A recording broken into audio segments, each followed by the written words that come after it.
to snap it, and it's Trey Burton who throws caught. Foles, touchdown. Here he goes.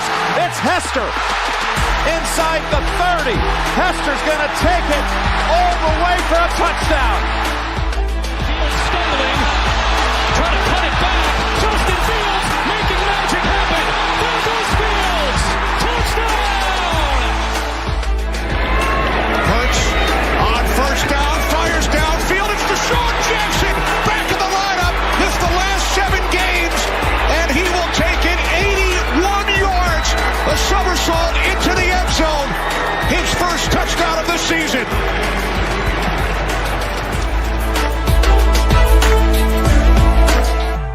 You're listening to The Pigskin Project, the world's #1 football podcast. Now, with more insights on all things football, here are your hosts, Ben Hansen and Ryan Matthews. And Matt Hardman as well. We're going to be able to fix that soon, guys. Don't worry about it. But how's everybody doing? Big fun week of football, I will say, at least for me, OHIO, baby. We'll talk to that a little bit later. Ben, how you doing? Camera's working. Yeah, camera's working. We'll see how long. I'm doing just skippy. It was a fun weekend. I enjoyed it. We had nice little watch parties going for the Sunday slate of games where, a couple of us popped in and then watched the games and almost gave a heart attack, but we'll get into it. I'm doing well. So Matt, how you doing? Doing very, very good. I'm excited to talk football. I like the caption this week, by the way. For those that keep up with it, it's pretty good. It's not a fun time outside right now. Anyways. Not even that, dude. The snow ruined the Saints coaching search. The Saints cannot, they can't interview coaches right now.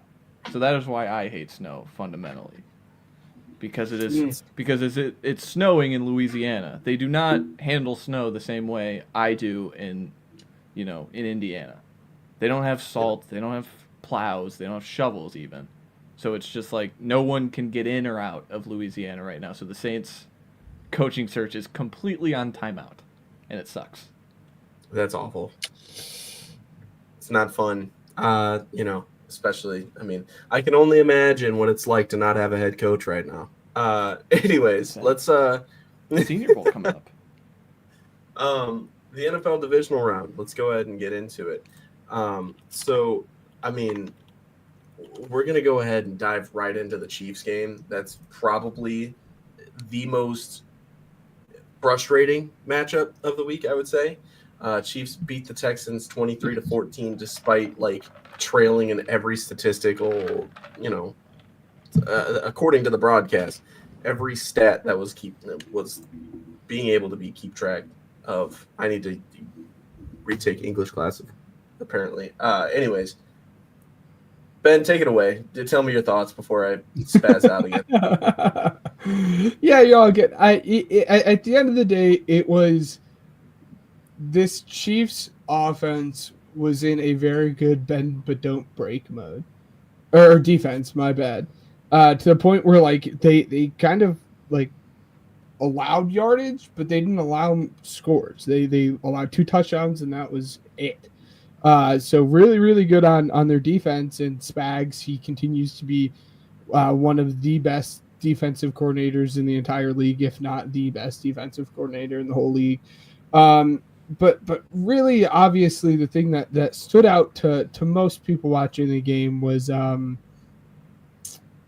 the love of Patrick Mahomes from the refs, to put it nicely. And I'm of the ilk, I think most people overblow how much throughout the refs help out the Chiefs. For the most part, I think every good team, people always say, look at the refs, they're favoring them. We did the same thing with Tom Brady, and we're going to do it with whoever the next dynasty is going to be as well.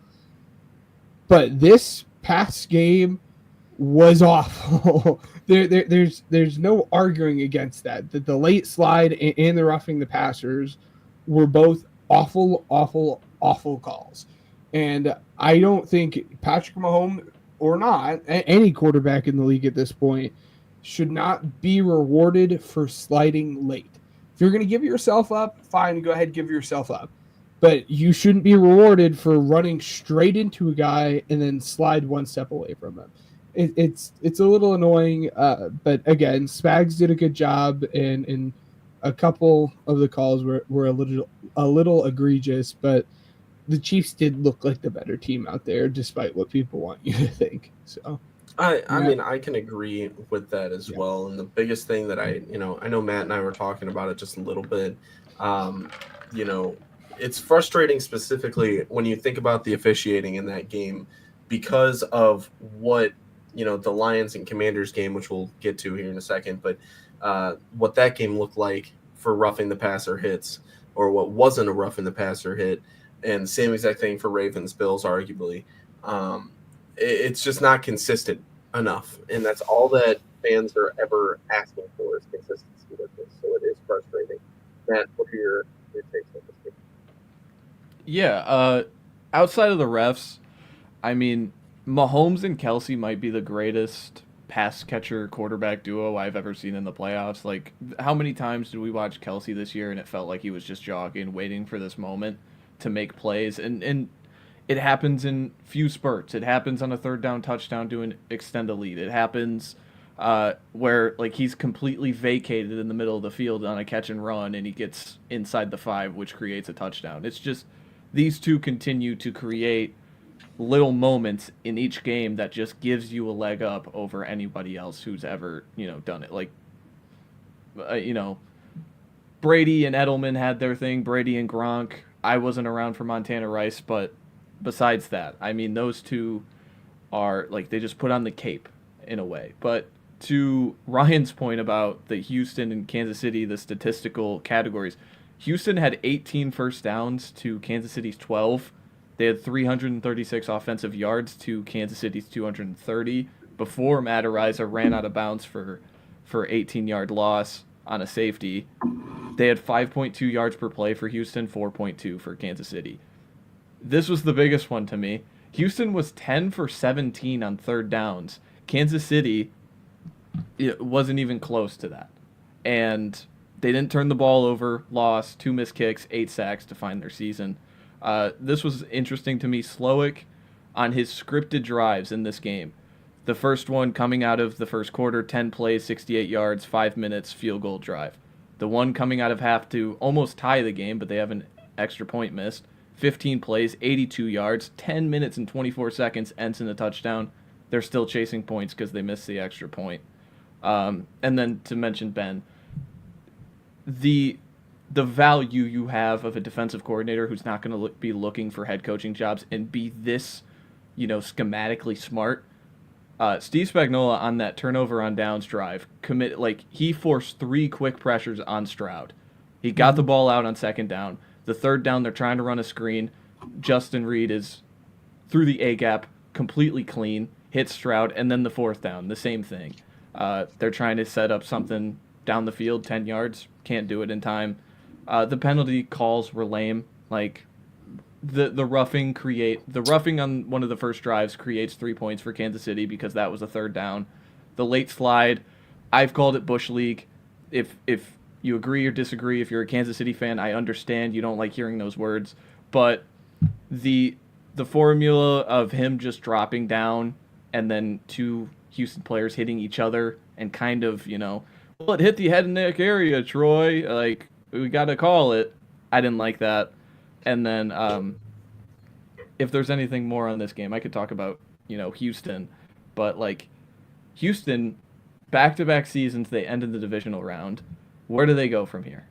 And 3/5 of their offensive line, Laramie Tunsil, Titus Howard, and Shaq Mason, all have been extended this previous offseason. Diggs is a free agent. He wasn't playing in this game. Tank Dell's likely not going to play next year. So they are only older, and, that's a good thing for Stroud, but, like, the formula of the offensive line as a whole needs to get better, to me, if they really want to make a run at this thing, because this is back-to-back years where they didn't look as outmatched as they did last year against Baltimore in this game, but they still were outmatched pretty handily in the biggest moments of the game.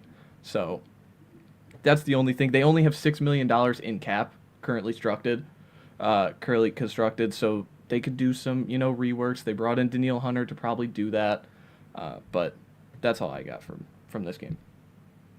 Next up, the Commanders beat the Lions 45-31. Guys, hopefully my microphone sounds a little bit better as well. I apologize. But, yes, 45-31. Jayden Daniels put on a show and shocks the Lions at home. I mean, that's pretty impressive to do.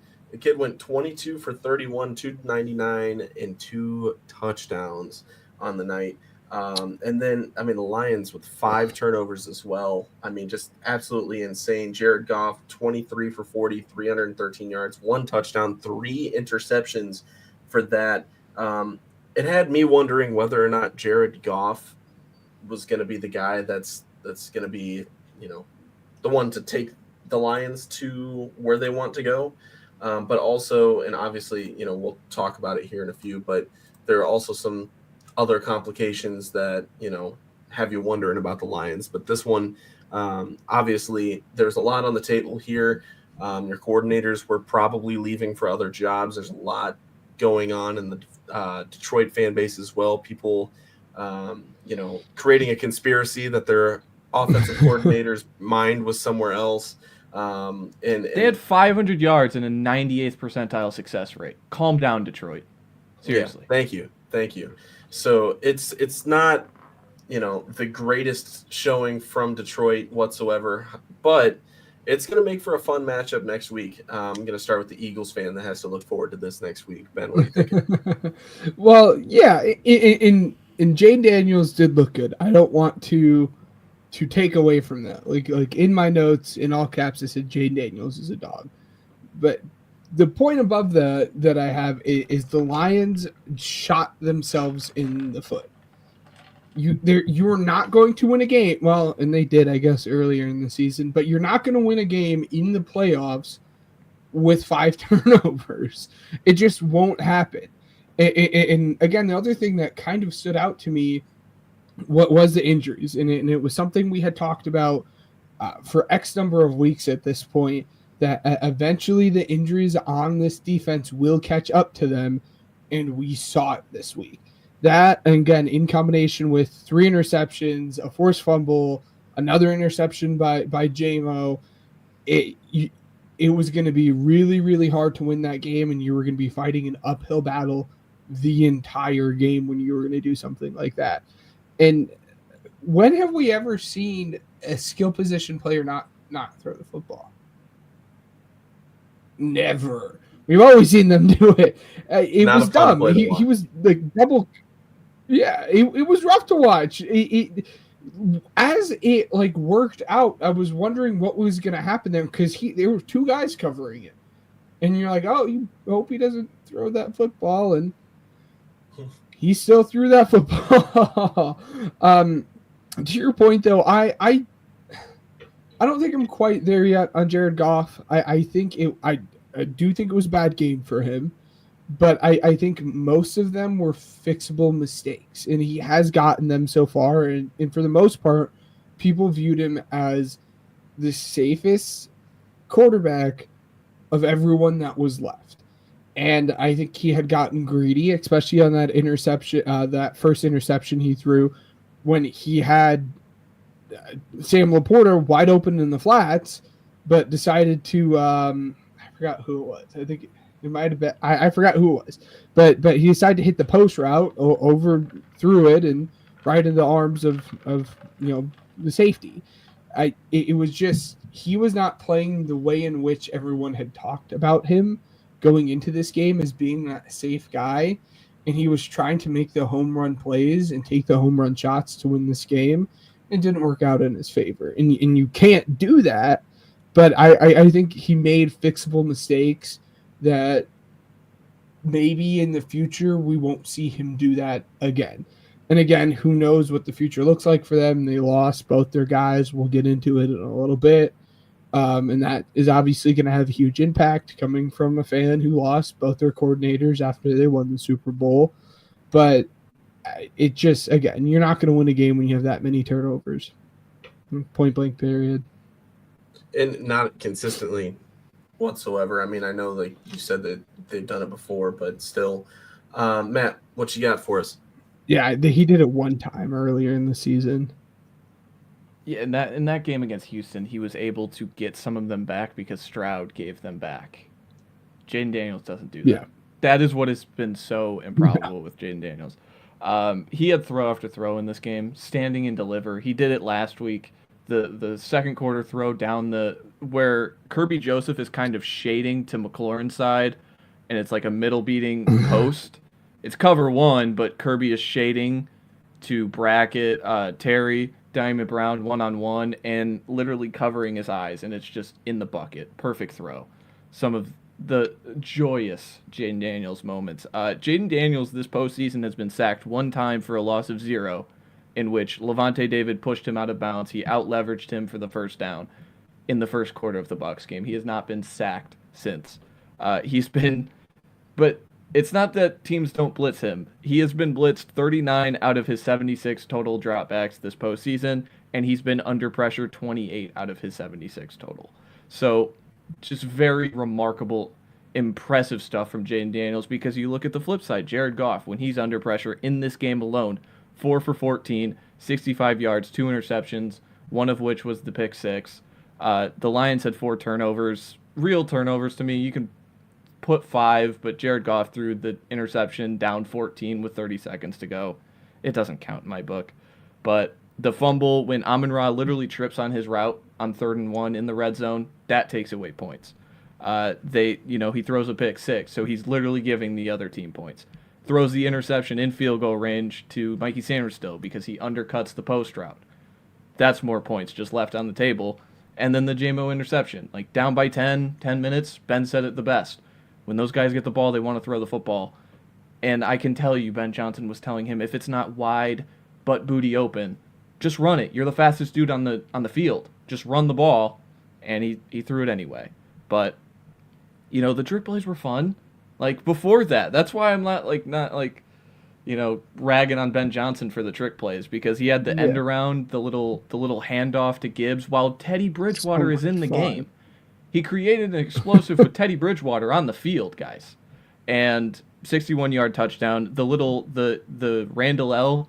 Did you hear about this? So Randall L. had this exact same play when he was with Pittsburgh, the little handoff to Montgomery, toss pass to Amon-Ra. And Randall L. actually benefited from that in Pittsburgh, scoring a touchdown. He's the Lions receivers coach. So kind of just, hey, I think Ben Johnson might have gotten that during the year and kind of put it in his back pocket for these moments. So that was pretty cool. The Terry 60-yard screen pass. Sam Laporta had a one-hander catch. And again, Washington, they just feel like the blueprint, right? The quarterback is everything, and if you get a quarterback as talented as Jayden Daniels, this becomes possible.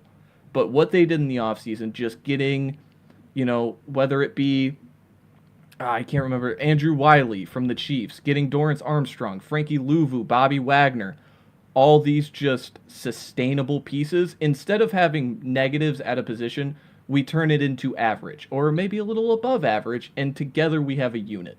And that is what feels like Washington has created. And if it all goes well, and you have a guy like Jayden Daniels, it makes anything possible, especially in the NFC. So that was what was fascinating to me. Because we didn't look at this team this offseason like that. Well, there is one guy that said, they'd make the playoffs, but, just saying. Oh, come on. You didn't even expect them to be that good. 14 games, including the postseason. Yeah. I don't think anyone Not that this. good. Ridiculous. Not that good. I had them 9-8. Yeah. Mm-hmm. Eagles won 28-22 against the Rams. Ben, I'm sure you were at least a little nervous at some point during this game, right? You had to have been. Not a sweat. Yes. You had to. Yes. Yeah, no, I didn't break a sweat once. No, go for it. What do you got for us here? We watched it. So the Eagles end up winning 28-22. Me and Matt were in our little Discord. We were watching this game. because Ryan had to get his car fixed. Ooh. Who needs a turn signal anyways? But it's not like half the people in the Midwest use them anyways. Exactly. Yeah. But no, me and Matt watched this game together. And there's a lot to say about Saquon and all of that stuff, and I'll get into it for a second, in a second. But I came away, obviously I was impressed by Saquon, but my honest takeaway from this game was Jake Elliott may cost this team a chance to either go to the Super Bowl or win the Super Bowl. The fact that he had 2 missed extra points was absolutely ridiculous. If he made one of them, or if both of them, I would not have been sweating the way I did that final drive for the Rams. It was a scary, scary moment there for a second. But we'll get into Saquon. Saquon is an absolute dog. He busted off 2 50-yard run. I think it was like a 62 and a 78-yard run. The 78-yard run got both me and Matt pumping because he's on the 10-yard line, 15-yard line, running down, smacking his helmet. And it was at that point in the game where it's like, this game is sealed. I have nothing to worry about. And then Jake Elliott missed that extra point. And we're like, oh, now we're only up by 13. It's fine. The Eagles defense, they'll be fine. They've held the Rams to basically nothing at this point in the game. And then the Rams go down the field and score in like a minute and a half. And you're like, are you kidding me? All right, well, just do what you did against Pittsburgh. Just run the ball and run the clock out. But of course, it's not that simple. No. When Nick Sirianni is your head coach, you can never do the simple thing. You do the pass out and he takes the sack, and it was just ridiculous. It made me feel gross. And at that point, I remember talking to Matt, and I looked at Matt and I said, the only 2 other times I've felt this sick to my stomach was the Falcons game earlier in the season, and then in 2022 when we gave the ball back to Mahomes. But the defense clutched up when it mattered the most. Jalen Carter made the game-winning sack, and here we are. And we'll talk about it a little bit more. I am a bit concerned about Jalen Hurts heading into the next game because of his knee. What Jalen Hurts brings to the table is his ability to move and get out of the pocket. And quite frankly, we saw the inability for him to do that after he messed it up. I mean, that was part of the reason he took that safety. So I am really, really scared.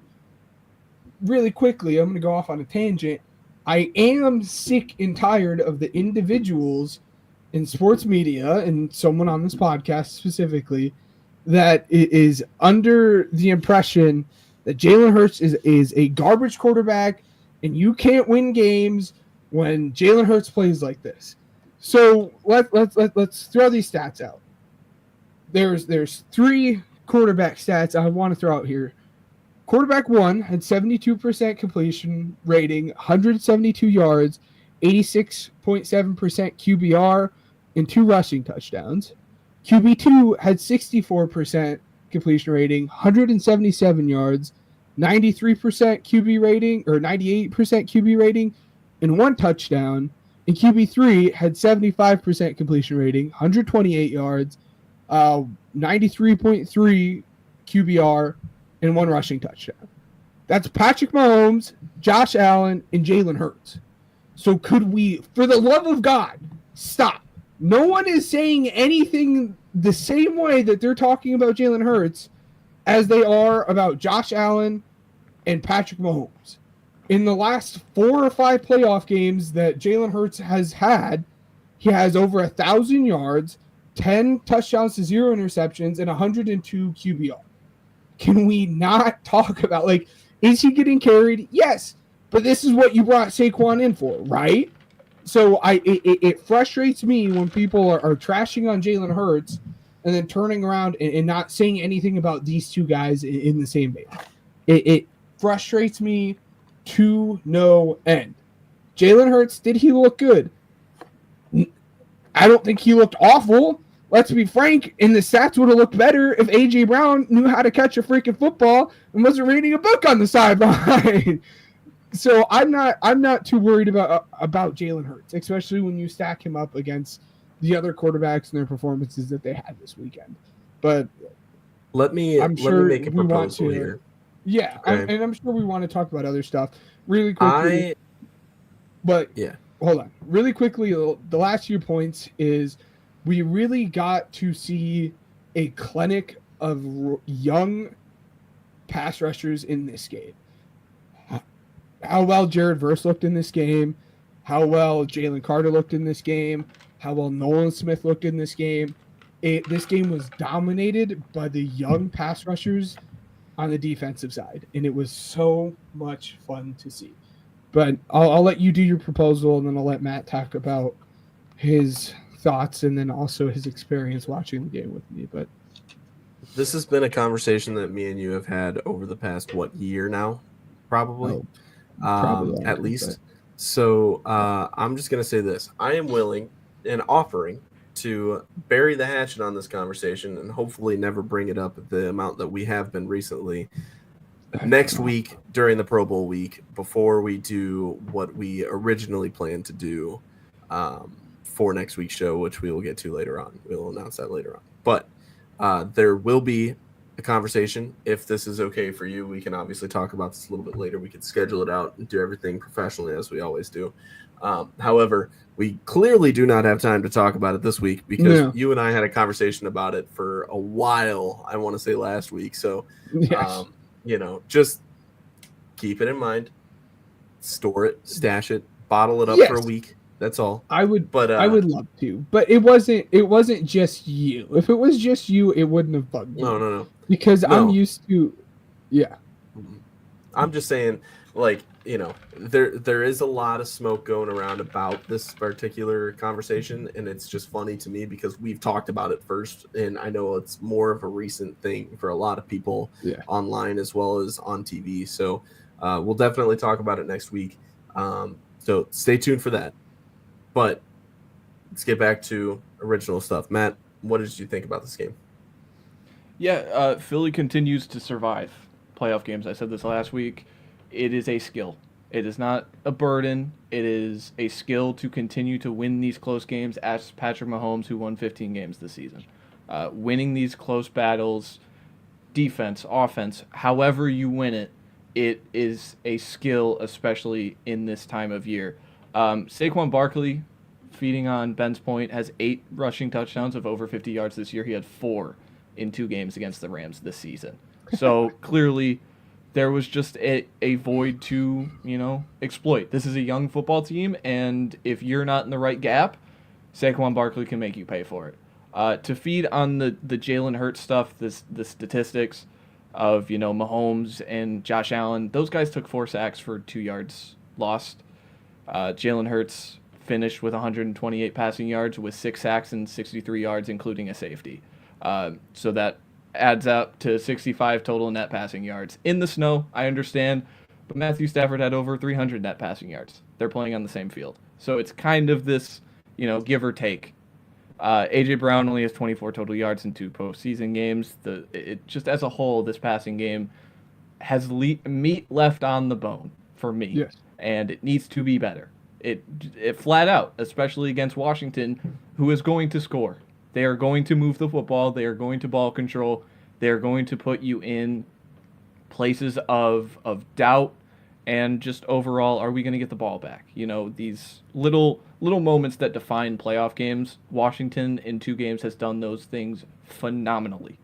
The Rams in the second half, they put the ball on the ground 3 times in the snow. Once in the red zone, they recovered it for Kyron Williams, effectively took them out of the inside the 10, so it left them with 2 plays to get a touchdown. They end with 3, and then twice in their own territory, in which Philly picks up turnovers, 1 inside the 10, finished with 3, and the other drive finished with 3. Fangio dialed up some fun double A gap blitzes, I noticed in the second half. One of them created a Stafford fumble that I'm talking about.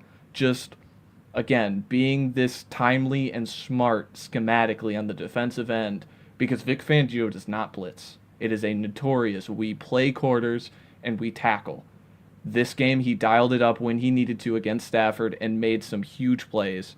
And those were, the moments of the game. It just came down to it. Puka Nacua had that crazy that sideline catch to really make Ben's heart rate go up. But overall, it was a very fun playoff game. It was not a murder, like I said it was, but it covered 6. So, I mean, come on, guys. Like, we're here to make money, right? So, Bills beat the Ravens 27-25. This one played out in terms of how good of a game it was. Played out pretty much just as everybody expected it to. In terms of the result, maybe not. We all three of us had the Ravens going into this game, so this one was definitely a fun one to watch. Josh Allen just doing great things, and I mean, he wasn't necessarily all that impressive. 16 for 22, 127 yards, still really good. But I mean, in terms of, a rusher, I mean, he scored twice with his legs. So, I mean, very, very awesome job from Josh Allen. But it was with the tush push, so it doesn't count. Must be running back. I'm not saying you. Just I'm taking a crack at the media. Anyways. But anyways, it's big, the big but media. Nonetheless, definitely a fun one. Ravens, man, beating themselves up, and Mark Andrews as well. I mean, you gotta have it. But I will say, and I mean, they're doing a really good job of making it like a team thing. Like, he wasn't the one that lost this game. They turned over the ball how many times? Like, overall, kind of a letdown from the Ravens, but this one definitely a fun one to watch all the way through. Ben, what do you think? It was a lot of fun to watch all the way through. I think the 3 kind of big talking points I want to mention here. I think the number one thing that made me upset after watching this game. So, sorry guys. There it is. Bless you. The number one thing that made me upset, like, after the game is everyone's like, oh, everyone's going to label Lamar Jackson as a playoff choker, but this wasn't on Lamar. Well, then if we're all in agreement that this wasn't on Lamar, why do we have to say Lamar's a playoff choker? Like, if we all agree that this was on Mark Andrews, then let's just not label Lamar as a playoff choker then. And that was always the caveat. This was on Mark, and Lamar's not the playoff choker. Well, then let's stop doing it if we're all in agreement on it. The second point, too, is even if they converted on that 2-point conversion, and this is kind of the big thing, even if they converted on that 2-point conversion and they tied up the game, people forget there was a minute and a half left on the clock, and the Bills still had 2 timeouts. I don't have a doubt that Josh Allen is that dude and would have at least taken them down into field goal position. And at that point, it's on Tyler Bass, and we have questions about his ability to make these big kicks when it matters the most in the playoffs and blah, blah, blah. But I don't think it would have been like this crazy, like, oh, overtime game and whatnot. Like, Josh Allen is that dude. I would be scared leaving a minute and a half on the clock with 2 timeouts. I would not be confident that would have went into an overtime game. And then the last one, it was kind of a discussion that the 3 of us had, and I'm interested to see what people in the chat think and people watching live. If you're the Bills head coach, do you go for it on that 4th down? So for context, again, the Ravens got the ball. They went down the field and they scored there with that minute and a half left. The Bills had the ball on, like, I think it was either the 2 or 3 yard line with like 3.5 minutes or something like that. And they had to make the hard decision of, do we kick the field goal and go up by 8, or do we go for it on 4th down and get the touchdown and just completely seal the game? Me and Ryan were of the same ilk. You take the 3 points, and then you hope your defense does their thing. That's exactly what happened and everything, but it wouldn't have mattered either way. But I know, Matt, you were definitely of the opinion that you go for it on 4th down. So I guess, do you want to start there, and then you can talk about everything else you had? Yeah, I mean it's all a baseline of how aggressive do you view it. The results, of course, play into the factor, for a lot of discourse to me, because they don't get the 2. It's easier to say just take the 3 because those 3 points end up mattering. But with Josh Allen being that dude in quotations, I think him being a goal line back and being able to create into the end zone, he is so efficient down there inside the 5 that if you score that touchdown, you're up 12. You're up 2 touchdowns. At that point, you feel like you kind of sealed the football game, where you are leaving doubt if you take 3 because you're giving Lamar Jackson the ball theoretically at the 30 if there's a touchback.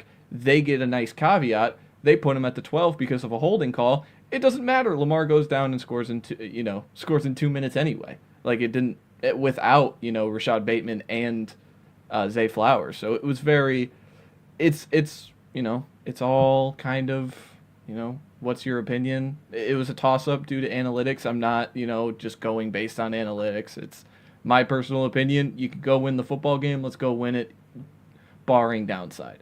But overall, the game lived up to the hype. There was real drama in this game. We have someone to blame in Mark Andrews without blaming Lamar, so that's pretty fun for me, being a Lamar Jackson guy. But then again, Lamar has not had a 2-turnover game this whole season, and he had him on back-to-back drives in the first half. It stunted what they were at half. They were down 11, so they created a game out of it. But overall, those cost you because Buffalo did score 7 points on the fumble, and he had a great explanation about it. He's like, it's RPO. My guys are going to be downfield. I got to go create. And Lamar Jackson is the one dude at the quarterback position we just allow to create like that. And he gets burned. He fumbles it. Lamar Jackson overall has reached Peyton Manning discourse to me. He's so good in the regular season that we expect spectacular in the playoffs, and the margins get thinner in the playoffs. It gets harder.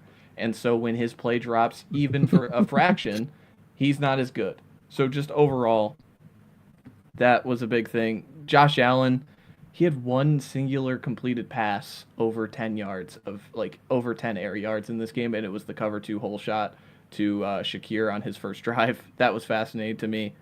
And then both were able to gash in the run game when they needed to. Derrick Henry in the second half, that was why you pay him. And I'm screaming at the TV in the second quarter when they handed it to him one time and then abandoned it and passed the ball and got sacked and ended with 3. And so they could have matched them score for score, but that 3 points really, in the end, kind of held them up. But yeah. Yeah. We got comments rolling in really quick. Kyle, we'll get to your previous comment here. Actually, right after we cover this, he said, that's a good comp. Manning also had Brady to go against, similar to Lamar having to deal with Mahomes and Allen. Thanks for staying up. He's going to be in the spot next year. Later. Like, Lamar's going to be in the spot next year. It's all about, can he just climb the mountain one time, and all of this discourse is for nothing? Because that's how we present Super Bowls in our head, is that if you win one Super Bowl, you're exonerated for all your flaws. So it's silly. It's silly to me. If we can, let's go ahead and move on to the head coaching hires of the week. Matt, steer the ship. Let's see what kind of notes you got, and then we'll cover our thoughts as we go on. Do you want me to save the big one? No, start with the big one. No, I think you start with the big one because we do have another comment about, again, from Kyle here. Did Ryan predict the Bears to win the Super Bowl? I'm looking forward to. I'd like Ryan to talk about the big one before I start talking about it. Okay, Ryan. All right. So the Bears have hired Ben Johnson as their head coach, and all I can do is smile. Right, this is nice, and I'm not gonna lie, it's a home run hire, and it's been a while since the Bears have done something like this. And he said all the right things in his press conference today. Besides not knowing his left and rights apart from each other. It was a joke. Come on. But anyways, You know, the biggest message that I have to Bears fans right now is a lot different than what you may expect. He talks the talk. See if he walks the walk. Settle down a little bit. Because I will say, how many times has the Bears done something in the offseason to where it doesn't quite map out in the very first year? Okay? This is awesome. Don't get me wrong. It's an offensive-minded head coach. It's something I've been pounding the table for since before we hired Eberflus. If you guys remember, that was right when Ben and I started the podcast. But, he's saying, see your wallpaper too? No, he's not my wallpaper. He said every new Bears head coach calls out the Packers. How does that usually go for him? Hey, we won with our interim, Thomas so that Brown, went pretty well. Yeah. No. Williams 1-0 at Lambeau, so still pretty good. And I will say that was something that kind of made me pretty happy about it because he said he enjoyed beating Matt LaFleur twice a year. Do it once a year, and you'll still be pretty, celebrated in the city of Chicago. Thank you. That is my Super Bowl. Appreciate it. Congrats on the extra week of football.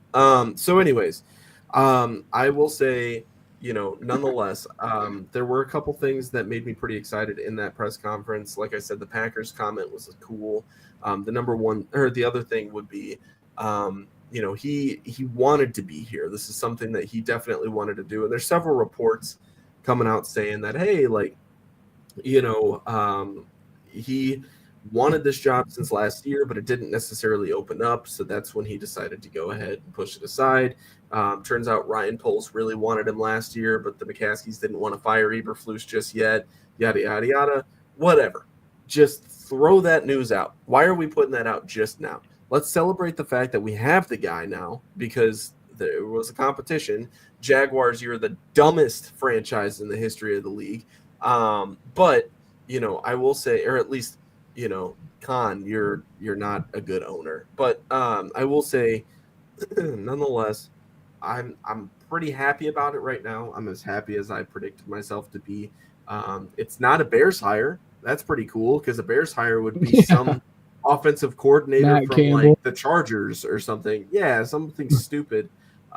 So yes, thank you, Kyle.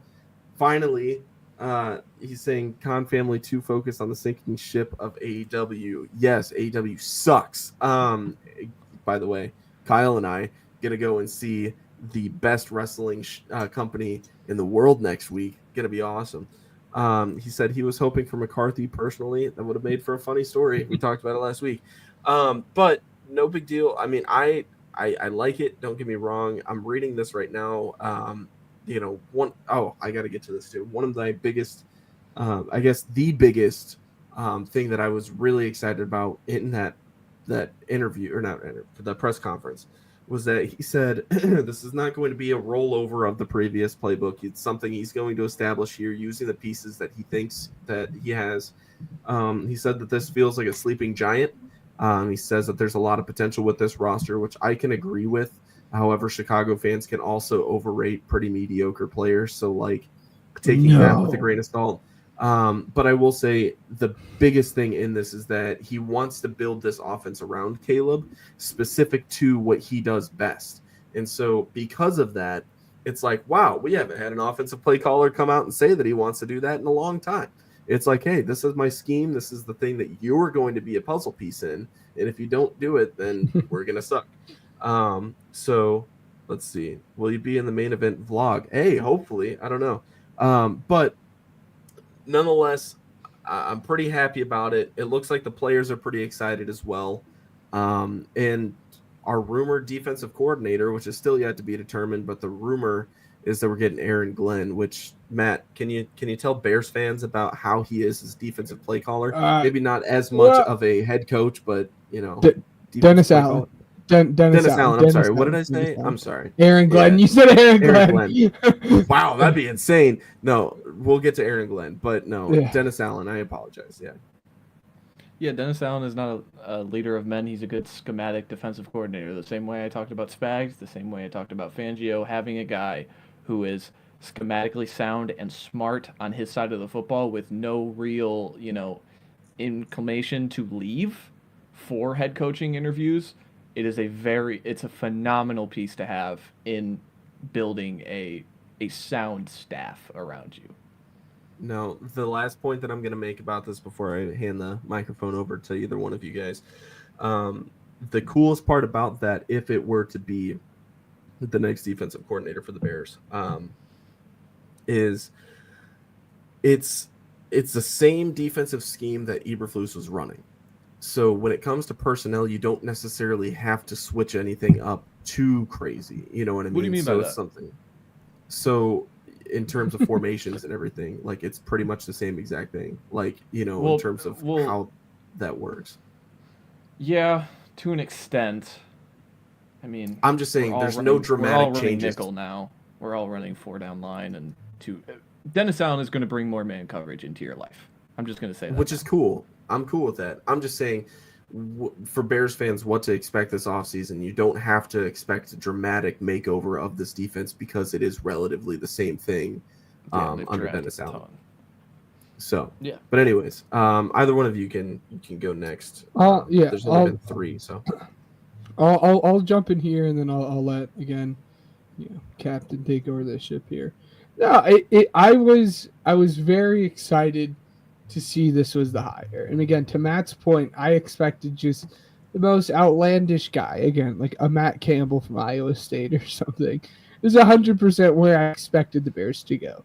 So I'm approaching this with some optimism for that. It's going to be fun.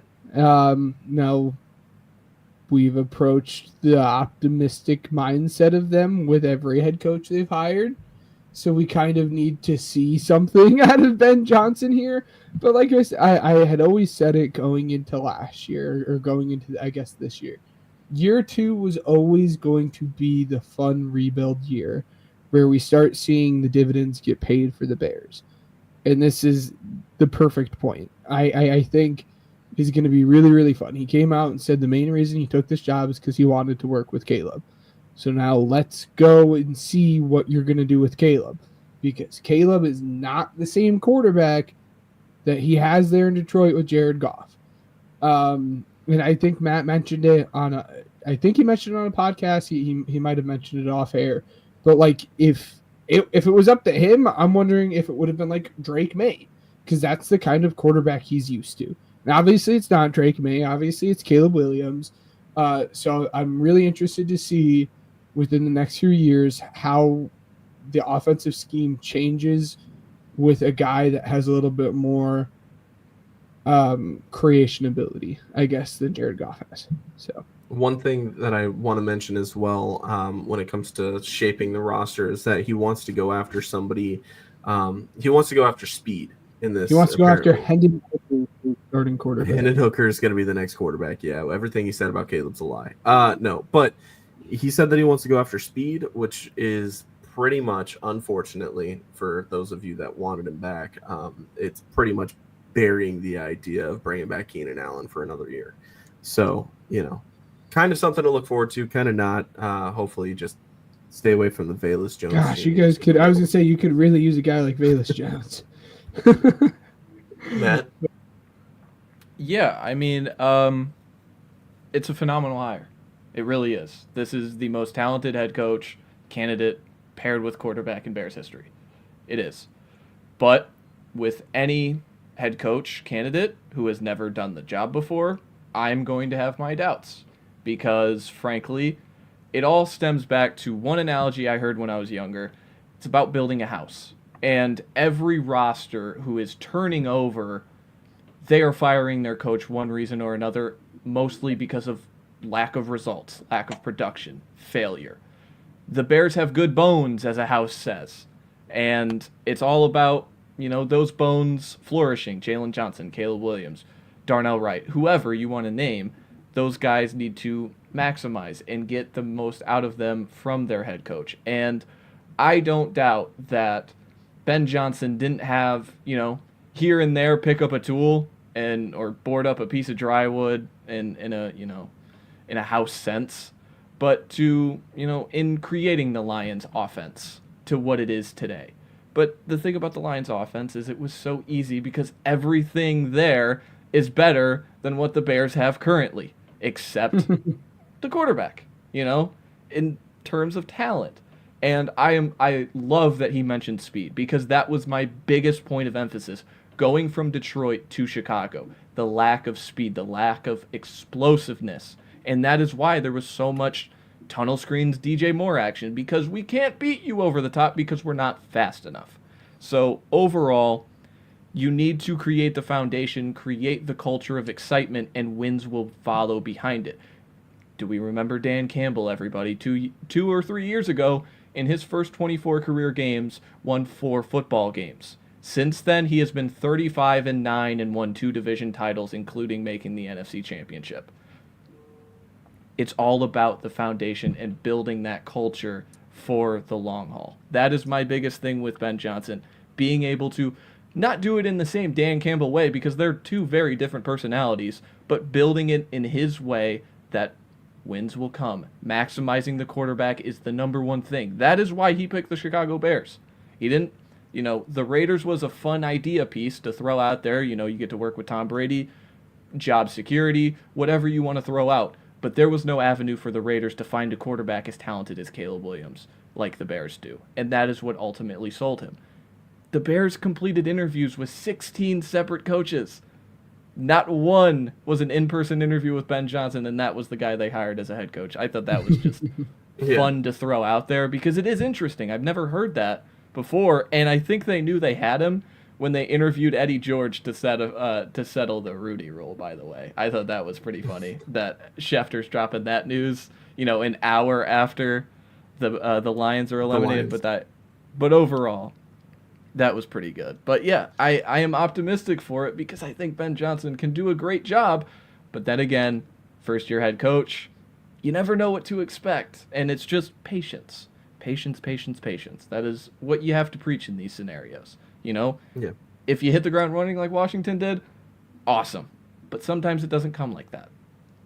The one thing that I kind of want to push back on before we move on just a little bit, there's that first-time head coach comment that you had as well, and that's kind of like a main storyline right now. Just to name current head coaches that are still on their first head coaching tenure with a team. John Harbaugh, Sean McDermott, Zach Taylor, Dan Campbell, Matt LaFleur, DeMeco Ryans, Andy Reid, Sean McVay, Kevin O'Connell, Kyle Shanahan, and Mike Tomlin. Did you say Very Andy impressive. Reid?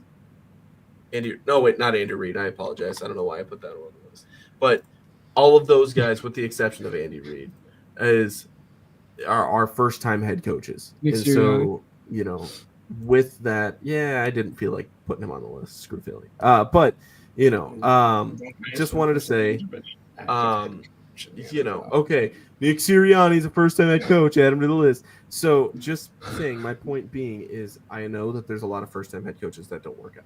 Okay, I'm not saying that. However, with somebody like this, you got to think like, all right, let's not completely rule him out. And I'm not saying you are, but not. I'm specifically saying this to fans. Don't rule him out because he's a first-time head coach. Please have optimism, just because of the fact of this guy knows what he's doing with an offense. He's saying all the right things that fans have been pounding the table for. Fingers crossed. And he's walking in with a plan to maximize Caleb Williams. That's all I wanted from this. That's all I wanted from this hire. And he was the best hire of the plan. So all you got step 1 is complete. Let's do 2, 3, and 4. And patience comes with those steps. Let's get Trey Smith. Last thing before we move on, I'll make it quickly. Ryan, I cannot wait to see what your reaction looks like on draft night when Ashton Jeanty is your guys' pick at 10. He won't make it. I don't think he'll make it, but it's going to be beautiful. You should be excited. You should be excited. He'll come around. He's the best playmaker in the class. You'll come around. Dude, he doesn't have hands for it, and that's the one thing. You're just dragging over splits. Anyways, let's go ahead and move on. Anyways. Go ahead and look up his receiving stats, but yes. Matt. It's not that he can't do it, but the Jets closed the deal on Aaron Glenn. I am bummed out. It was always going to be the Jets because that was the first team he was drafted by. He was an All-Pro for the Jets. He was he got his first coaching job with the Jets. The Jets is a foundation to him. It is a home to him. No matter how much there is, the behind-the-scenes stuff, with, Woody Johnson, his kids running the football team. They sold him enough, bringing in a new GM, Lance Newmark, who comes from the Lions organization, spent the past year with the Commanders, but he comes from the Lions organization, so they're going to be, together in that program. So I just, as a Saints fan, I really wanted Aaron Glenn. I think he is a very professional football coach who is going to make you excited to win football games and make the team excited. So the Jets got a great guy.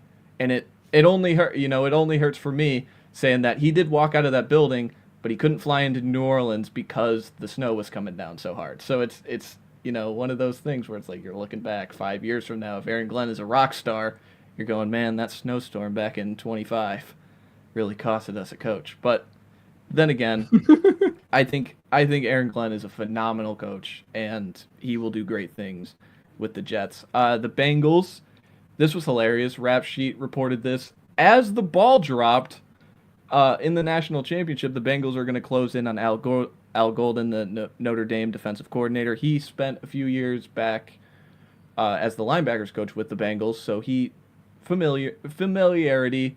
They fired Lou Anarumo. There was always going to be a set plan to be their DC. If you're firing Anarumo, Al Golden was clearly the plan. They just had to wait till the national championship was over.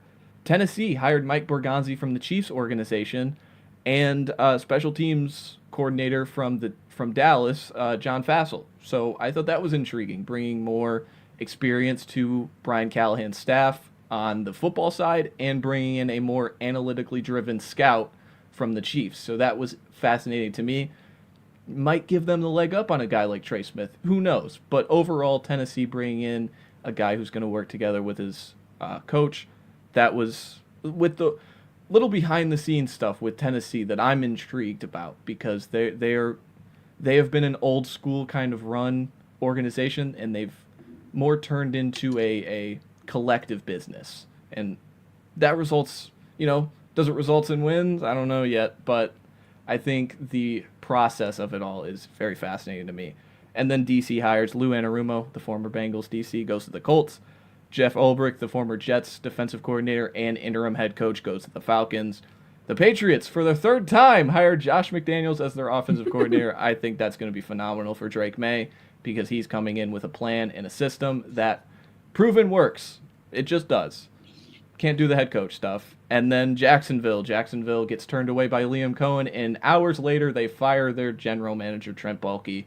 3 weeks too late.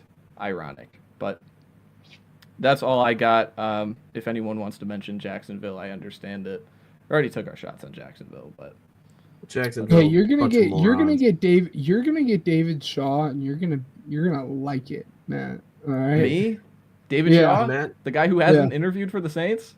I thought he interviewed for the Saints. I was almost certain he interviewed for the Saints. That was busted. That was myth busted. It was ironic. The Saints had like 3 candidates reported that they were going to interview. None of them interviewed for the Saints. I think it's going to be McCarthy or Joe Brady. I really do. Yeah, I was going to say prepare yourself for McCarthy. That's my prediction here. Moving I'll save on. my opinions for the Saints head coaching job whenever that happens, but I think As always, we're not covering anything that isn't official. There's plenty of rumors out there right now for all the teams with coaching vacancies. So side note, by the way, just want to dive into it just for half a second, just to kind of get a nod of approval from you guys, just because I know you guys probably feel the same way. Raiders hired their GM today, and I'm a huge fan.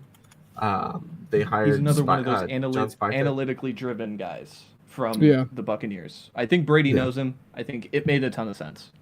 Yeah. So I'm a huge fan of that. That happened today. That did happen today. Yeah. Yes. All right, Pigskin Pick'em, guys. So last week I went 1-3 because I was just like fanned out and was whatever. You guys went 3-1. Congratulations on another good week. I am. Wait, was the Eagles game the only game? Oh no, you picked against the Eagles. Never mind. Anyways, I am 5-5 in the playoffs. Ben is 7-3. Matt is 8-2. So starting off, Commanders versus Eagles. I'm gonna go ahead and take the first shot here. I'm gonna say the Commanders. Ben, wow, you rolling with your team to make the Super Bowl? Yeah, of course. Neither of those picks should come as a surprise to anyone listening to the podcast. Matt? I'm the swing vote. I'm going to take the Commanders. I did it last week. I'm taking the better quarterback. Nice. Bills. Oh man, I said that wrong. I put Eagles again in my notes. Bills and Chiefs. I'm gonna go with the Chiefs. It's going to be a barn burner. But I'm going with the Bills. This is why we watch the season, guys, for Bills Chiefs. Man. Really quickly, I'm hoping you're right, like, Ben. I'm going with the Bills, but like, it's funny because after that game, I got in here and I was like, well, it was always going to be the Bills and the Chiefs. But like, if we take a step back, a lot of people, us included, not to the same extent that the national media was, but a lot of people did not think the Bills were going to be good this year. Because they just retooled. That's all they did. Yeah, exactly. They didn't change. They just retooled. Yes. The loss of Diggs was crazy. Here we are. They rebuilt Diggs in the aggregate, Moneyball style. Hey, side note, Amari Cooper washed. Matt, who you got in this game? I'm not going to bet against Patrick Mahomes. I'm just not. It's not in my DNA to do so, especially at home in this type of game. He's only been beaten here one time against the Bengals. So, and that was a weird game, too. They were up 21-3 at half. Yeah. But if Josh Allen has the stones to do it, you not see me mad or aggravated. Part of me wants the Chiefs to win, so I can get revenge for 2022. But, hey, I just want to add this really quick. If Jayden Daniels and the Commanders, win the game and Jayden Daniels is healthy to play in the Super Bowl, he will be the youngest quarterback to ever start in the Super Bowl and the only rookie to start in the Super Bowl at the quarterback position. So, important storyline to finish there. Yeah. Yeah, rookie quarterbacks who have started in conference title games: Sean King for the Bucks, Big Ben for the Steelers, Joe Flacco for the Ravens, Mark Sanchez for the Jets, and Brock Purdy for the Niners. Combined have a completion percentage of 52%. Brock Purdy, of course, got hurt. He was 4 for 4, though, so he kind of, launched the statistics there. 810 pass yards combined, and then a 4-9 passing touchdown to interception ratio. Rookies have not been good in this spot. Hopefully Jayden Daniels bucks the trend. Yeah. The guy's crazy, and I also will add, I will not be as attentive to the Super Bowl. I will probably have it on in the background. I cannot honestly tell you that I will watch this with every ounce of undivided attention possible if the Chiefs are in it, just because who cares at that point? Give us something new. I will. 3 times in a row, man. No one's ever done that. That's awesome. History. I hope they get blown out by the Bills. And they've rebuilt it multiple times. I want that. Trent McDuffie, 3-time champion. Save that for picks and payout, guys. What you got for us, Ben? Start us off. Oh my God. Yeah, so if you guys would have listened to me last week, I need to do a better job of keeping track. Dude, I won last week, by the way. Yeah, so did I. Yeah, if you would have listened to me last week, you would have won some money. Last week was Barkley, Gibbs, Josh Allen, all to score a touchdown. You would have won like $43 and some change. But this week, it's going to be shocker, Barkley to score another touchdown, Travis Kelce to score another touchdown, Terry McLaurin to kind of revenge what he has done this season against the Eagles, him to score a touchdown, and then also his over at 64.5 yards, bringing the total of that parlay all the way up to plus 928. Again, it's going to be interesting to see. Quinyon has basically only played on the right side of the field. I don't think he'll shadow him. Yeah, he's playing. So yeah, it's been confirmed both him and Hurts will be playing in this game. Quinn being like, no one's worried about him. Hurts being the one that's obviously a little bit more concerned about that knee. Still shocked that was not called as a hip drop tackle, but we have not called a single one of them this year. Yeah, guys just get fined the next week. Like, they don't call it. Yeah. Thanks, NFL. Yeah, thank you, NFL. But this would not be a bad game. I would not complain if this is the game, and it won't happen because Fangio is Fangio, and it's worked very well for him. But I wouldn't complain if this was the game that like Fangio, kind of bucked his trend and was like, Quinyon, you're just gonna follow Terry McLaurin everywhere he goes on the field, and he can do it all. If you want to put Terry in the slot, Quinyon can play in the slot. He played the first 2 to 3 games of the season in the slot and looked just as good as he does outside. So I wouldn't complain if he wanted Quinn to follow him everywhere. But again, I don't doubt it happens. I think Terry McLaurin is gonna have a few big plays in this game. So again, that's Barkley, Travis, McLaurin over 64.5. Again, that brings it up to plus 928. Bet $10 on that, you win $102.80. So, Matt, what you got for us? Root for close football. Take both underdogs plus 7.5. Okay, there you go. I was shocked to see the line like 120. Like it's not, a crazy payout, but hey, you got money on the games. I'm not throwing, everything I got on these games. Just root for good football. I was shocked to see that the Eagles spread came out as big as it did, with Hurts being as hurt as he is. The base spread for that game was 6.5, which is just it's still 6. Ridiculous to me. I mean, that's what it was for the Rams game. I'm shocked that that's what it's at. But anyways, Ryan, college corner. Let's dive into it. So, we're champs. We did it. One of my teams won. I don't know how to handle myself. I'll be honest with you. It's been a while since I've been in this spot. If you guys have been following for a long time, obviously you see the W flag in the background. That's the last one of my favorite teams to actually win something, not just go somewhere. 10 years. Same. Because it's been a while. It's a lot of my teams go there and just fail. So it was nice to see something actually. I was sweating it out towards the end. I'm not gonna lie, but it was nice to see it change. Quinshon Judkins, man, dog. I mean, thank you so much for your contributions to this team this year, my friend. That was awesome. So I'm not gonna lie. Let me just tell the story a little bit. So I was watching this game with my girlfriend, and there was, a certain point where she had fallen asleep, and she was on the couch right next to me. And I'm telling you right now, man, when the clock hit 0, and it was like, holy crap, one of my teams won a championship, all I could do was sit there and just smile. I just kind of sat back and was just like, I'm not jumping around. I'm not doing anything like that. It's just like, this is nice. This is a good feeling. I've been craving this feeling for a long time. Again, don't know how to handle myself right now. But this is nice. And I believe I was, obviously the only person to pick the national champion correctly in our bracket challenge, just saying. But I wasn't going to pick against my team. I had my doubts against Texas. Yeah. Matt, that was the national championship to me. The way that Ohio State shut down Notre Dame in that first half made it feel easy almost. And then in the second half, it was like they almost got too comfortable with it and almost crapped the bed.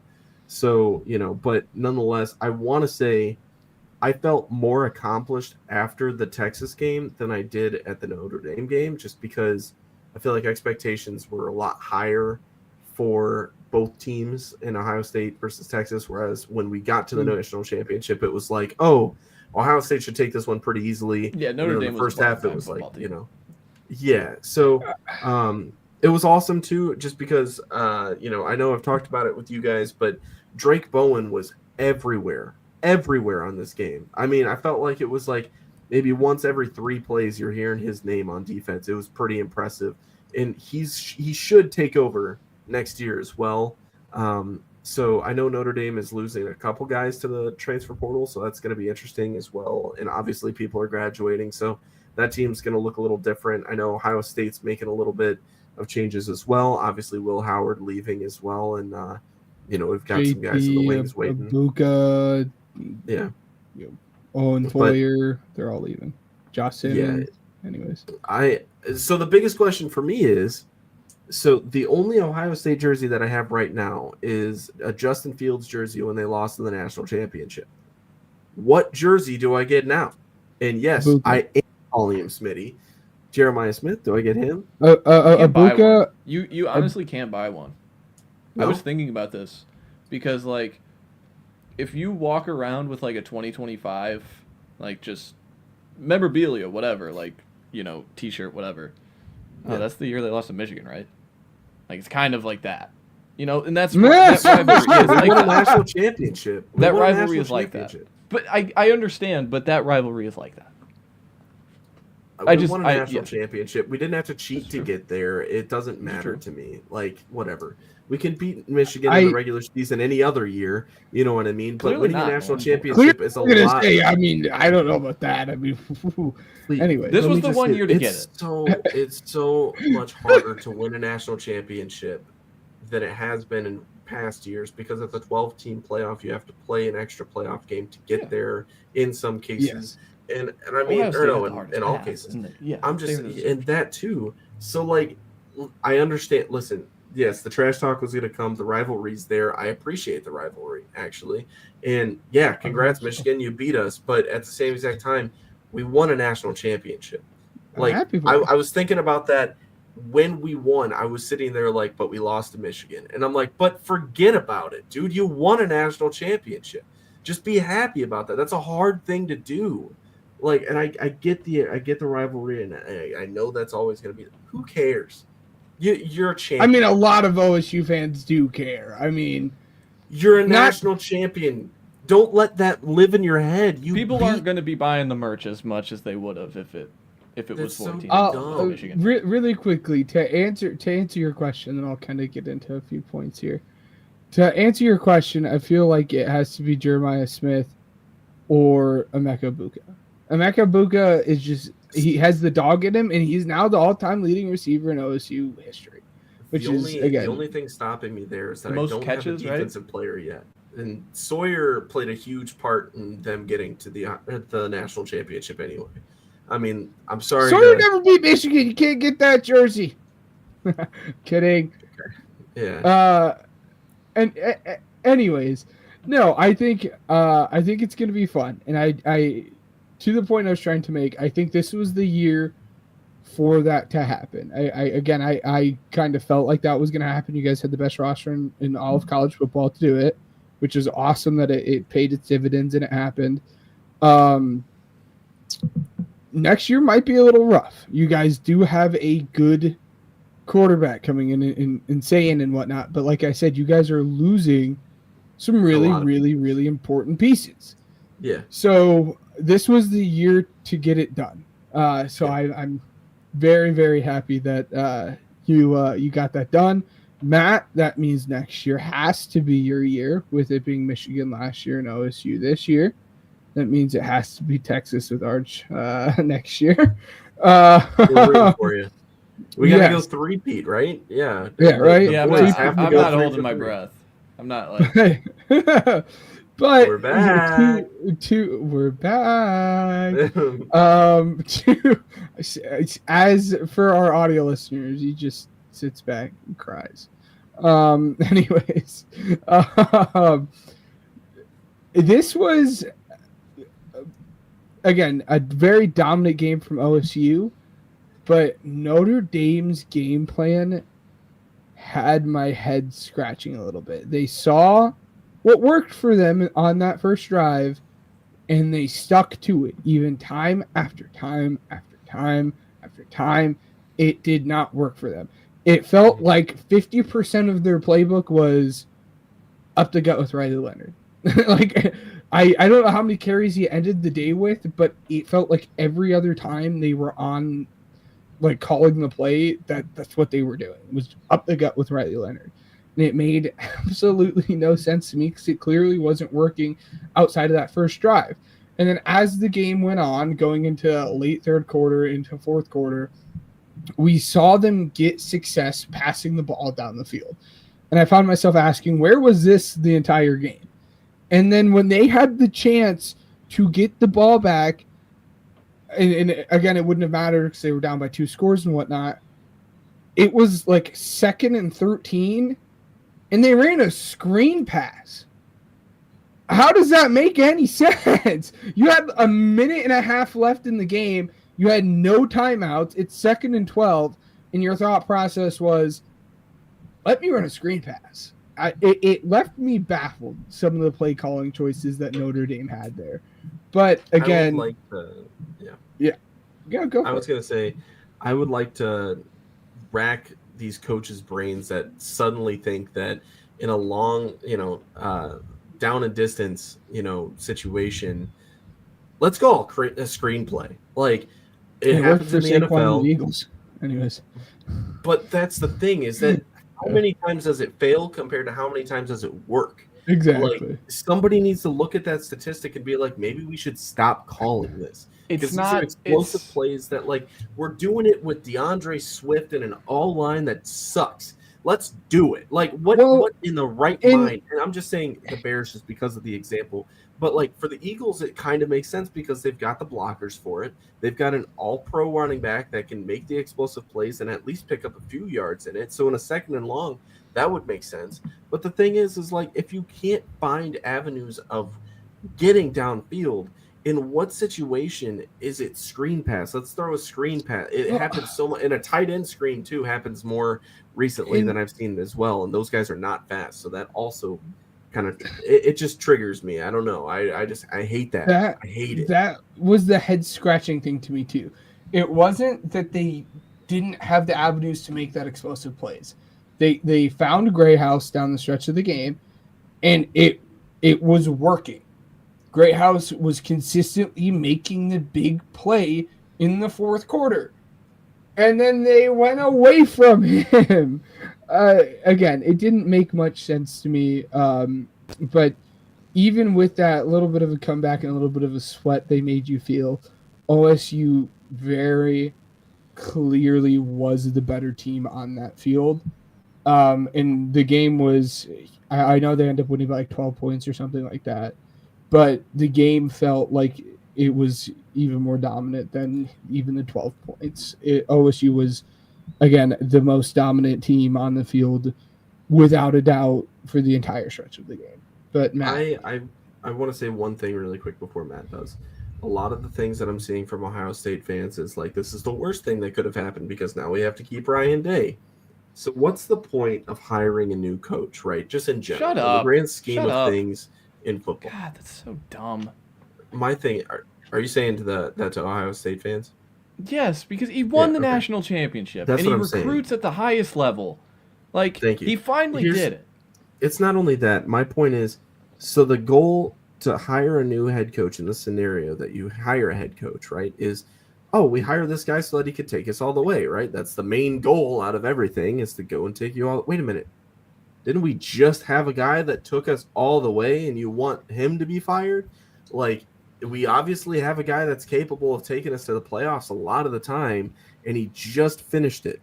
He just did. What's it been, 6 years since we've had him at head coach? So it's like, now that he's finally figured it out, and like you said, he recruits at the one of the highest levels. Like, given next year's going to be a little tough. We got Texas coming up week 1, and I promise you they're not going to be a happy team to play. It's such a dumb perspective. You got a guy that won a national championship. Why would you hire somebody with the same task of recruiting the same way that he does, of winning the same way that he does? Now, I understand he doesn't beat Michigan, but he won a national championship. That's the biggest thing. That's the biggest thing in college football. Every team is chomping at the bit for an opportunity to win it, let alone win it. So when you got a guy that's done it before, leave him alone. Just let him be. And if it goes downhill from there, that's when you can reconsider it. But the thing is like, I mean, Ben, you've experienced it at the pro level. You know what I mean? With Doug Peterson. He's won you a Super Bowl. Would you fire him the year after he won the Super Bowl because that's not the guy that you wanted? No. So that's what I'm saying. It's just a dumb point of view. But Matt, go ahead. I apologize. Just one last thing is that it's a dumb argument because of one sake. Because your rival was in the same exact spot 5 years ago. How much, because he couldn't win that game, was there Michigan needs to fire Jim Harbaugh talks? They were never going to fire Jim Harbaugh. and he eventually got them to the promised land. And now he's a folk hero for them. It is what it is. It's the sport. There are 3 active coaches in college football who have won a national championship. Kirby Smart, Dabo Swinney, and now Ryan Day. Those are the only 3 in the entire sport who have won a national championship currently coaching. It's a dumb argument. I understand it. Your season is defined by one game, especially when both teams are 11-0. It happens. And this year they got gifted a second life, and they proved it. They were the best team in the field, and they proved it each and every game. But done with the narrative talk. I have a ton of notes. Notre Dame's first drive was awesome, honorable, but not sustainable. 18 plays, 75 yards, and a touchdown in 10 minutes. That was pretty fun. Ohio State's 3 first-half drives, 11 plays, 75 yards, 10 plays, 75 yards, 12 plays, 80 yards. No explosive passes, no downfield shots to Jeremiah Smith, and it was just efficient. They were 6 for 6 on third downs, and I texted this to the chat. Notre Dame held IU to 4 of 12 on third down, UGA 2 of 12 on third down, and Penn State 3 for 11 on third down. They were so efficient in their first 3 games of getting off the field. Not once did they do that in the first half. Situational stuff from Freeman was insane to me. The fake punt. Steve Angeli was on the field. He is the backup quarterback. How, it takes one guy to point and say, that guy's a starter, that guy plays quarterback. They're going to throw the ball. Still almost worked. Jordan Faison drops it. Stick to the lacrosse kid. And then the field goal down 16 with less than 10 minutes to go. I don't know who told him that. Someone put it best on Twitter. Marcus Freeman tried to take a 2-score game, make it a 2-score game, and left the result with 2 scores. Just it is what it is. Whatever. Jeremiah Smith, when they needed to, he made the play. Cover zero is not about the coverage, it's about the protection. Christian Gray kind of just let him run by him, kind of defending the sticks. I give the kid, he's a sophomore, benefit of the doubt. And Will Howard threw a fade route that will live in Ohio State lore history. And Jeremiah Smith makes the play. One little thing, I was sad Travion Henderson and Emeka Ibuka each didn't score a touchdown in this game. Yeah. Those guys were the 2 guys who really came back on the offensive side wanting to get this done, but they probably don't care because they won the national championship. Ryan Day's interviews felt like the clip of him throwing the headset into the stands. His overall interview with Holly Rowe was it was relief, more so than jubilation to me. It was just like, man, we finally crossed this hurdle. We finally crossed the finish line. I thought that was cool for him to take in that moment with his family. Kind of, we finally did it. It took a while, but hey, we did it, just like Harbaugh did last year. Him and Jack Sawyer after the game was awesome, by the way. Yeah. That was so cool to see. It's what college football is about. And this national championship, this title run in general is going to change the sport. It's because the conference titles aren't going to be around as long, because we had 2 teams playing the national championship this year who didn't compete for a national championship or a conference championship. They didn't even play in the game, and they won it all. The seeding's going to change. Overall, everything is just teams are going to prioritize the playoff in a way. They're just going to focus on the playoff more than conference title or the bye or the seeding. The 4 teams to get byes all didn't win. So maybe the bye was overblown. I don't know. But it's a long time of not playing football in a sport where you're playing every week. The bye took you from December, Oregon's path was playing the first weekend of December and then waiting to play football against the hottest team in the country in the Rose Bowl on January 1st. That's a long time of not playing football. And then, Notre Dame is going to be back in the playoff again. Jeremiah Love's coming back. The O-line was great. Charles Jagisaw, he was supposed to be their left tackle at the beginning of the year. He got injured, tore his pec, I believe. Mm-hmm. He ended up starting in this game at left tackle, and he looked pretty solid. So if you're getting that guy back, you're getting who went down. I can't remember his name. It's going to kill me now. But he was a true freshman. Anthony Knapp, I got it. He played left tackle for them during this entire run. That was pretty, impressive. They have a good offensive line. They have a good, stable foundation. Bowen's going to take over for Jack Kaiser. They're going to lose guys to the draft. Xavier Watts, Benjamin Morrison. Benjamin Morrison hasn't played since October. So they have guys to step in there. Jordan Clark, Ryan Clark's son. And then just lastly, August 30th, just mark it on your calendar now. The number 1 team will play the number 2 team in the country when the Texas Longhorns travel to Columbus. Just mark it now. Those are the 2 best teams next season, and they get to play right away.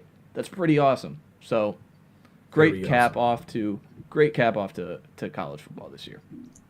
Yeah, absolutely. Guys, it's been a while. I think it's been a good episode. Let's go ahead and cap it off with one of our favorite things. And then after this, we'll see you guys next week. All right. So let's go ahead. And as you're getting this pulled up, we will be doing a mock. So now the college football season is over. It's getting into mock draft season. So we'll be doing a mock draft next week, and then the week after, it's just going to obviously be Super Bowl focus. And then unless after you guys want us to spend 30 minutes on the flag football Pro Bowl, leave it in the comments. Yeah, exactly. If right? you want to hear us talk about that. Which I won't even watch. I'm not going to watch it. Anyways. I've never watched it. No, Yeah. I'll watch like the skill games. Those are kind of fun to watch, but I won't watch that. But anyways, yeah, now that college football season is over, it is definitely my favorite time of the season, which is mock draft season. So make sure you guys stay tuned as we start putting those out. Yes. I will be trying my best. I'm going to be honest with you. I haven't quite looked at prospects as much as these guys, so they're going to be more informed. Next week's a big week for me as well, as I'm prepping for the Indy trip down for the Royal Rumble. So, kind of stay tuned. I will absolutely be trying my best, but, keep your expectations tempered with me specifically. The other two, they're going to put on a great show for you, if not. So let's go ahead and get started with easy mode. Who wants to start first? AJ Brown. AJ Brown. All right. Matt, what do you think? So he's in the AFC. He's not a receiver. He's lower than He's 6'1". slightly older and short. So he's a running back, right? We think Has running to back. AFC running That's backs. what I would be thinking. Kareem Hunt. That's kind of where my head went. That's exactly where my head went. Oh. Whoa! All right. It's not Pacheco, right? So who's their third? No. Who would be their? Ryan? I was gonna say Yeah. P. Ryan. There you go. Nice. All right. Hard mode, as always. Oh, I saw green on the D line. Ben. Okay.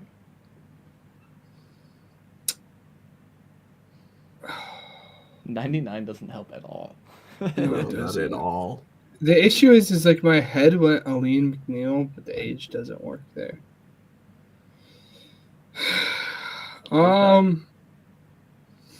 Yeah, right.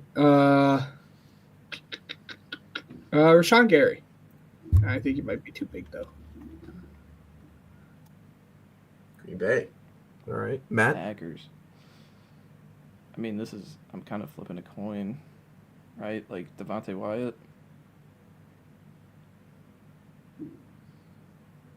Is that who you're your going with? guess?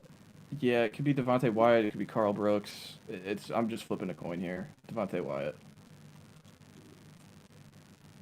Woo! Holy cow! That was easy. Oh my gosh! All right, congratulations, Matt. Good stuff. All right, any closing comments from either one of you? Yeah, looking forward to some very, very, very good football this coming week.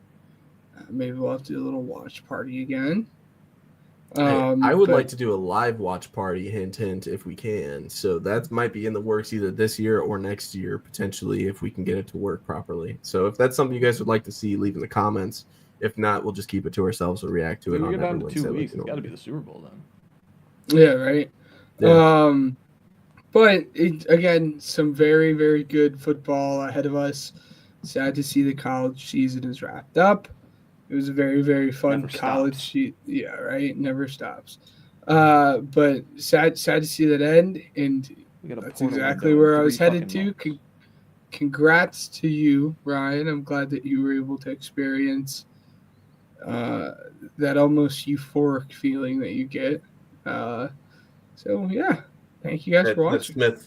Smith down the right side of the field, man. I'll always remember that play because that clinched it for us. That was amazing. Matt, you got something? Anything?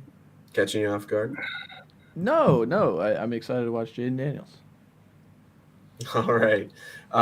Thank you guys for listening to the Pigskin Project this week. We will see you guys next week. We want to thank Uppercuts Grooming, Regional Radio Sports Network, and Spotify for Podcasters for helping us grow as a podcast. And until next time, we will see you guys later.